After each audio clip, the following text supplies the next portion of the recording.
Étienne Pujol est avec nous, avocat associé au cabinet Berilo, spécialiste en droit du travail, en droit social et d'ailleurs pas très éloigné du sujet dont on vient de parler, qui étaient les stratégies de rémunération et de gratification dans un contexte de crise Covid. Là, on parle de l'action gratuite, très intéressant. Alors, je ne l'ai pas évoqué avec notre invité précédent pour vous laisser la primeur. C'est gentil. Est-ce que cette action gratuite, dans la notion de gratification, a joué? Est-ce qu'il y a eu une envie des patrons, des chefs d'entreprise de se dire, bon, là, il y a eu un énorme effort de fait, j'ouvre le capital aux salariés? Ça peut être une stratégie et ça rentre aussi dans ce que disait votre précédent intervenant, c'est-à-dire une stratégie de communication aussi.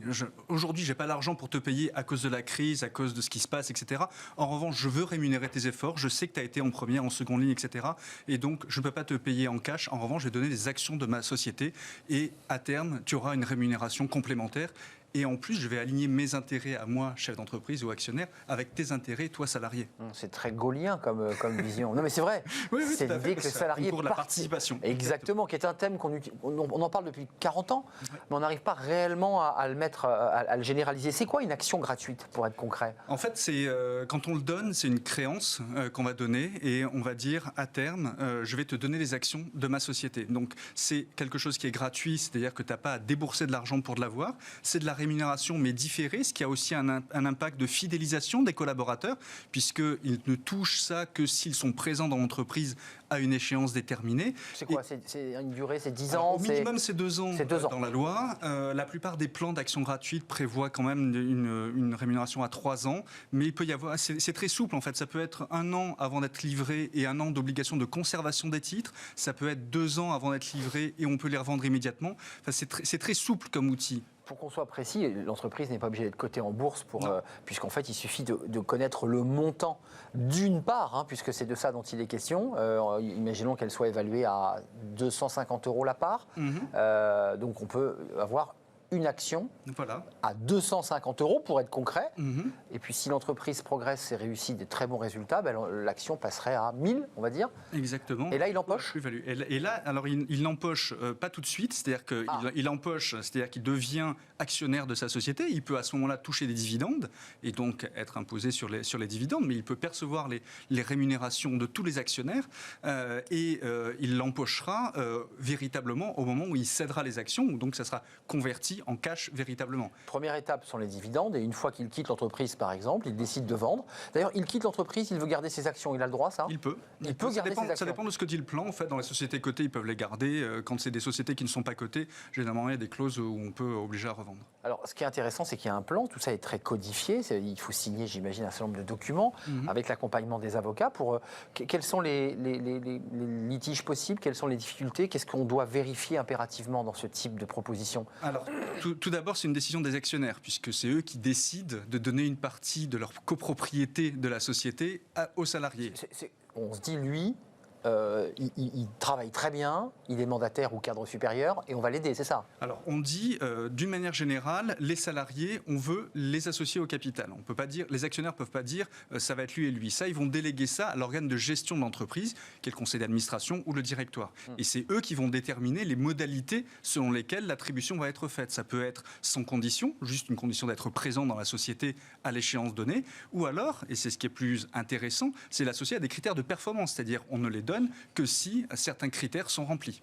Ça veut dire qu'on a expliqué aux collaborateurs qu'ils pourraient bénéficier d'un plan d'action gratuite à condition qu'ils remplissent un certain nombre de critères de performance. On est bien d'accord. C'est-à-dire qu'à l'instant T, en 2021, on décide d'attribuer des actions, mais les actions ne seront véritablement livrées, c'est qu'elles rentreront dans le portefeuille du collaborateur qu'à certaines conditions.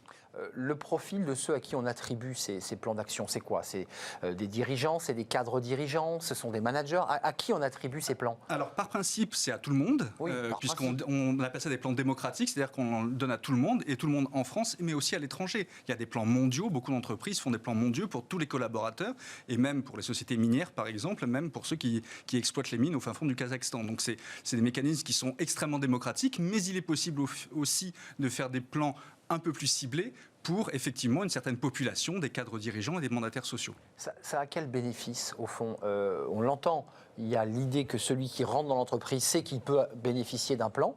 Et puis celui qui est dedans depuis longtemps se dit, on valorise mon travail. Exactement, et c'est un mécanisme aussi qui permet de verser une rémunération avec des charges sociales bien inférieures à du vrai salaire aussi. Donc c'est aussi un des intérêts, nous ne voilons pas la face, essentiel de ce mécanisme-là. Complément de revenu allégé en charge. Exactement, et qu'on peut en plus optimiser en l'adossant à un plan d'épargne d'entreprise, par exemple.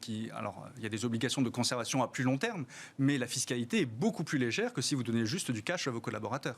Ou du salaire, parce qu'on l'a vu il y a quelques instants, évidemment le salaire est chargé à 50%. Exactement, c'est assez lourd pour l'entreprise, et l'entreprise, elle, ne paye aussi qu'un forfait social à 20%, et encore sous certaines conditions. Donc vraiment, c'est bénéfique pour tout le monde, et c'est un outil, votre intervenant le précédent le disait aussi, il faut communiquer autour, parce que d'une part, c'est moyennement populaire, c'est-à-dire que peu de gens connaissent les outils, et peu de gens connaissent la fiscalité associée aux outils, donc tous les avantages qui y sont associés, et puis ce sont des outils, encore une fois, de fidélisation des collaborateurs. Juste un mot avant de partir, parce que peut-être que le chef d'entreprise qui ne connaît pas le dispositif, il le découvre avec vous et votre explication, mais il y a aussi cette peur de se dire, mais s'il est actionnaire, il va avoir aussi une prise de décision dans la stratégie de l'entreprise. Et ça peut gêner le chef d'entreprise. Ça peut gêner le chef d'entreprise. Maintenant, mettre à bord. Exactement, seul mettre à bord. Alors effectivement, il décide d'allouer une partie de son capital social à des actionnaires minoritaires. Mais il faut bien voir que, notamment les sociétés cotées, aiment bien avoir un actionnariat salarié stable. Oui. On l'a vu dans l'exemple Danone, par exemple, où les salariés ont supporté Faber jusqu'au bout, jusqu'à ce qu'il n'ait plus. Et c'est un actionnariat qui est stable. C'est pas un fonds vautour, etc., etc. Donc, et qui est dans l'entreprise, donc il connaît la vie de l'entreprise. Exactement. Et puis il y a aussi, ça permet aussi aux collaborateurs, par certains mécanismes, de participer au conseil d'administration et donc de mieux comprendre les enjeux de l'entreprise. On parlait la dernière fois de la base de données économiques et sociales.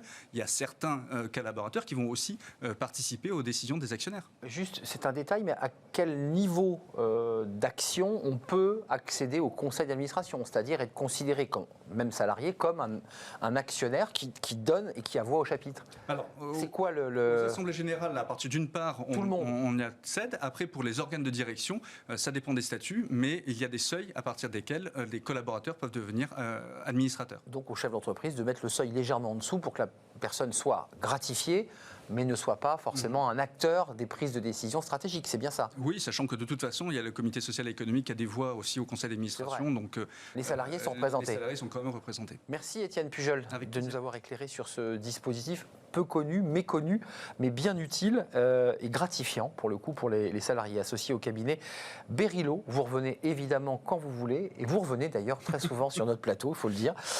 Merci. Tout de suite, c'est la pause café. Ça arrive même dans les cabinets d'avocats, vous savez, cette espèce de politique de excusez-moi, pardon, oui, oh, pardon, excusez-moi, qui a quand même un peu tendance à agacer tout le monde.